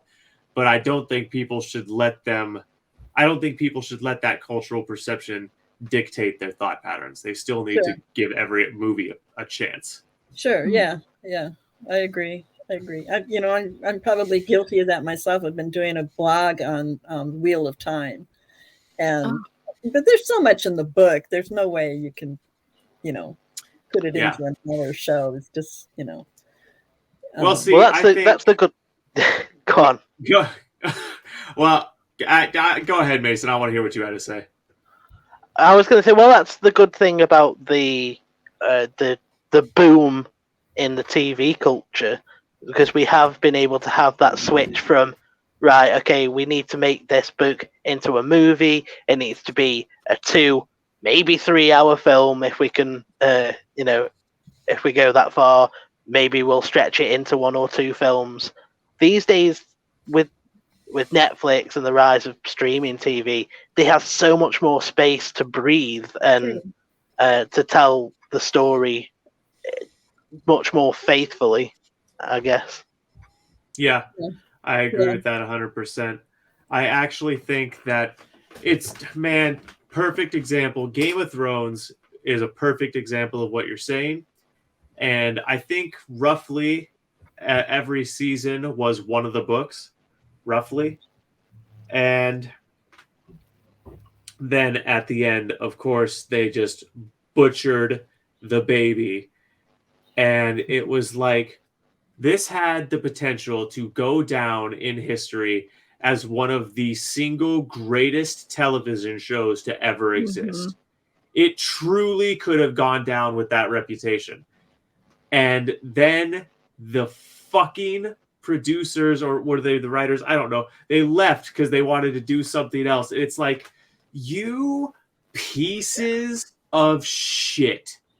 You have taken something truly monumental, something truly epic, truly a masterwork of cinematic creation, and you butchered the core element of the story because you got bored? I fucking despise you as a fellow author. Fuck you. Zach never has half feelings. No. No. I am How a do man you of think- extremes. Yes. How do you think the Rings of Power show will be received? Whilst we're on the fantasy TV topic. Based on the initial whisperings I'm hearing, not good. I haven't watched any of it yet, but I can tell you based on some stuff I've heard, I'm already irate. Yeah, because a lot of the Which movie are you talking about? I was talking about the Rings of Power series, the Lord of the Rings Amazon adaptation that was due this year. Yeah, I think it's set to come out in September. Yes. Yeah, and from what I've seen from a lot of the promos and interviews and back behind the scenes stuff, so far it's building up like it's going to be a woke disaster. Yeah. Well, that's kind of how I felt about Wheel of Time. So, I mean, it was entertaining, but it was not the story. No. Why am I not surprised? That's okay. My story. Can I circle back to a better Pink Familiar? What? Yes. So when we were talking about being unique, and I was thinking about the fact that we didn't get far into your story there, but within that short amount of time, you already dropped in a fairly unique sounding creature. So I was just wondering how you came up with that. Oh, I just wanted to be unique, I'm not.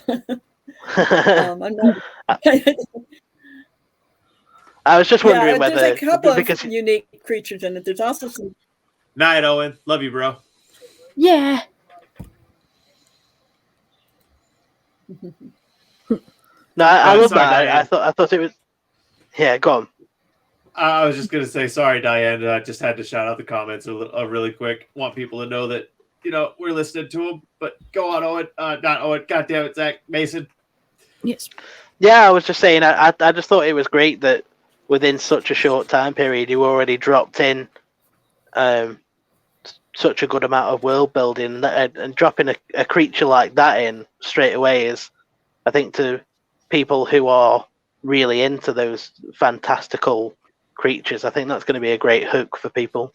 Mm-hmm. Agreed. Yeah, dropping something new and shiny at the start of the fantasy book is definitely a good idea, especially if you pull it off. And hopefully, if it's not pulled off, you needed to edit more. But yeah, I agree with Mason 100%. Drop the new shiny thing in front, use it as a hook, and be original about it. Yeah. I find it interesting, just as so I'm a fairly fledgling author. I only started about 6 or 7 months ago now is when I published my first short story on my channel. So I'm constantly running to Zach for advice, but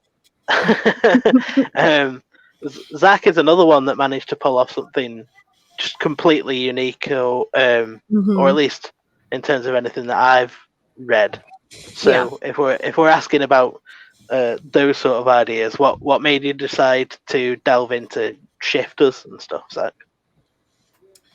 Well, I've always loved the concept of human-animal hybrids. Whether it's from a fantasy angle or a sci-fi angle, I've always been fascinated by it. And I wanted to... I'm going to really try really hard not to spoil here. You better not. So I I wanted to put my own take on shifters. And that is part of why one of the main. Well, okay, so actually, the reason why shifters are such a central component is because when me and Wesley were drafting this thing in my sweaty attic in a summer night during my sophomore year of high school, we were talking about some of our favorite shows and some of our favorite comics and stuff like that, and we agreed how awesome human animal hybrids were, and so we decided we were going to build a story where that was one of the main factors, was races of human animal hybrids, and Garden evolved from there. And so that's the actual reason why they're in the book. But as an adult who wanted to tell the story, I said, what can I do to put my own spin on these and make them completely unique, make them mine? And that's how they ended up existing as they do. That's why I give somewhat detailed explanations about how they transform and what the differences in anatomy and characteristics are like, because I'm using some pre-established conceptions, but anyone who reads my work will see towards the end I've done something pretty unique with the shifters. Yeah.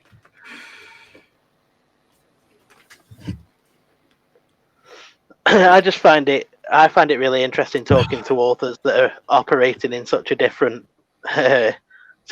landscape, because right now the stuff that I'm writing, obviously I'm focusing on the Bleeding Ground at the minute, which so far Zach has dubbed dark fantasy. I hadn't really come up with a label for it yet. Oh, that's 100% the genre you're in, my friend. Thanks for the clarification.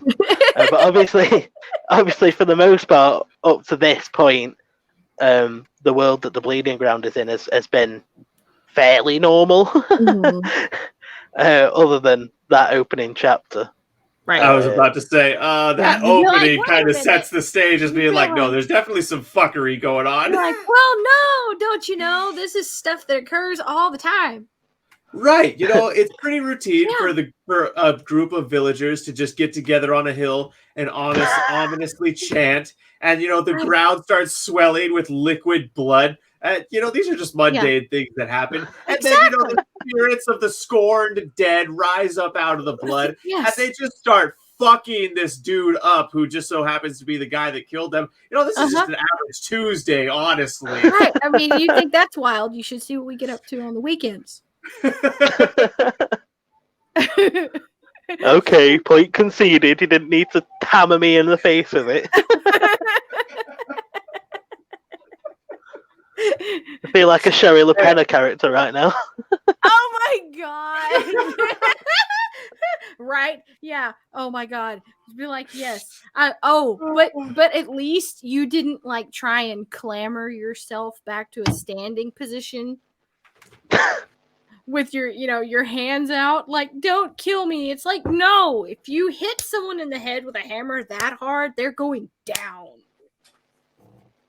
She's not speaking from experience, we promise. We promise. Yeah.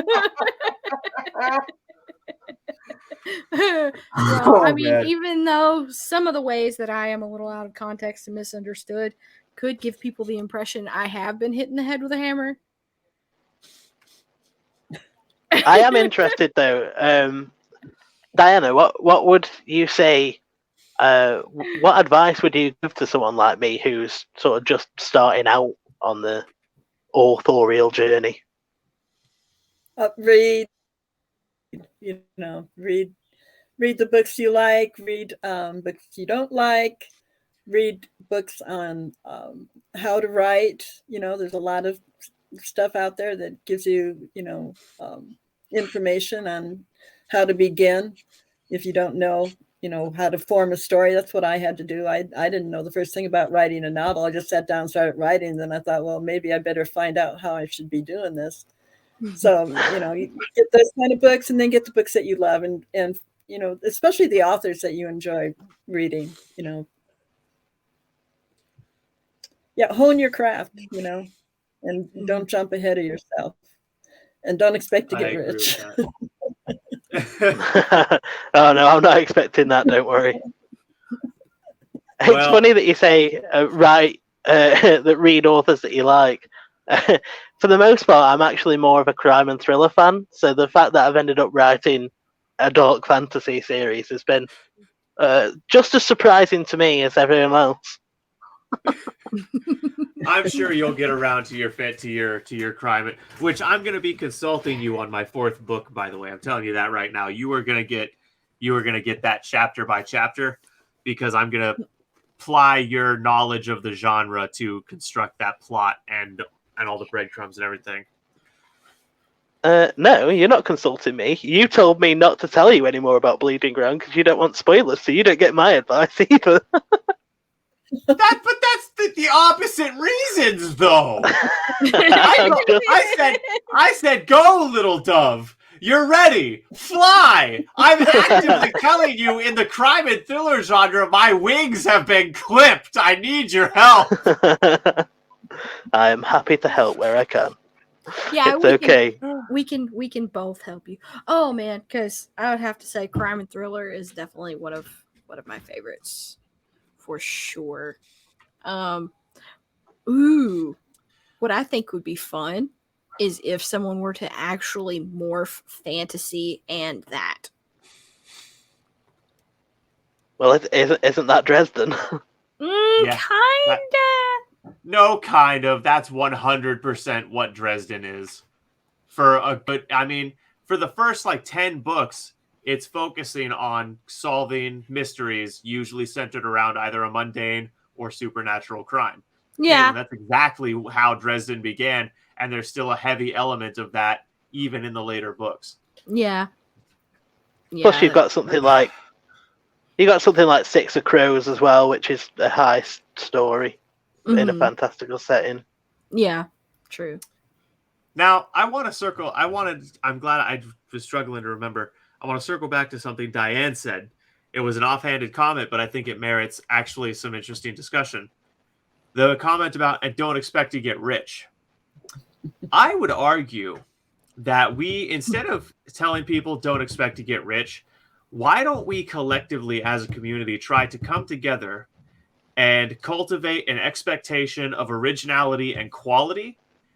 And then alongside doing that at the same time, we try to create a better system than Amazon that will allow more high quality authors to excel.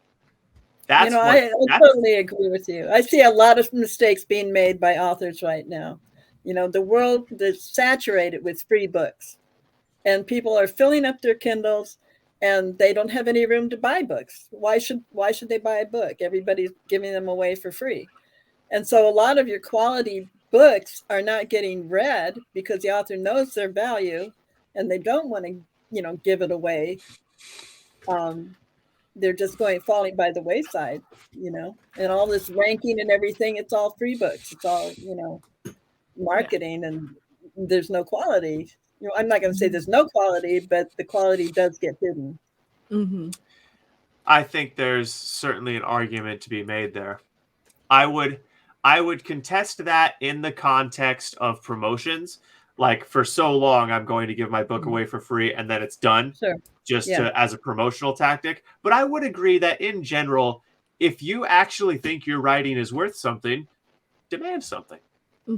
I would agree with that in principle.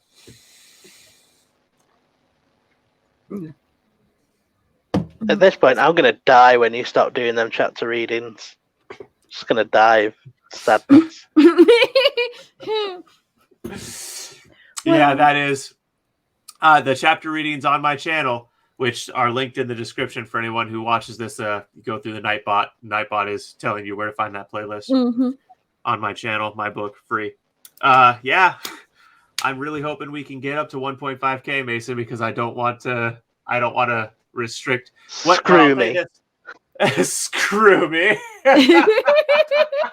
Well, no, Mason, I was thinking that we could that we could do the second book, the chapter readings, on the Patreon. So there you go. Yeah.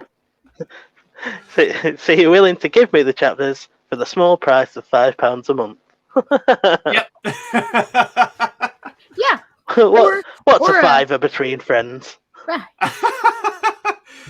I'm just fucking with you. I'll probably find a way to get them to you for free, bud. Yeah. It's okay. Yeah. I'll just remember that. Don't worry.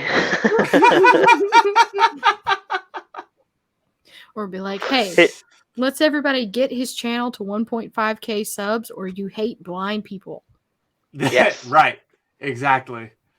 That's right. That's exactly the case. Mm-hmm. Yeah. Oh, man. This has been a fun discussion. This has. So. Alrighty. Are we about ready to, does anyone have anything that they feel they need to still ask or add on? We've been on for over 2 hours now. Yep. And it's been a good time, but it's also been a long time. Yes. No, I think we've covered everything. Alrighty. I'm glad to hear that everyone feels, satisfaction about the discussion. Yes. Everyone, really quick, plug your shit. Who goes first? Not my business. Quick. Quick. Oh. I am Mason in the Dark. My channel is called the same thing. I do book reviews. I do poetry. I do satirical radio advertisements and call-in shows. I basically do whatever the fuck I want. So if you want to listen to that, head over to Mason in the Dark and subscribe. Yeah. Over on YouTube, yes. And in case his performance tonight was not clear enough for you folks, the man is brilliant and deserves your attention. Caitlin? Yep. I am Kate from Wild Writer. I do book reviews and all kinds of stuff.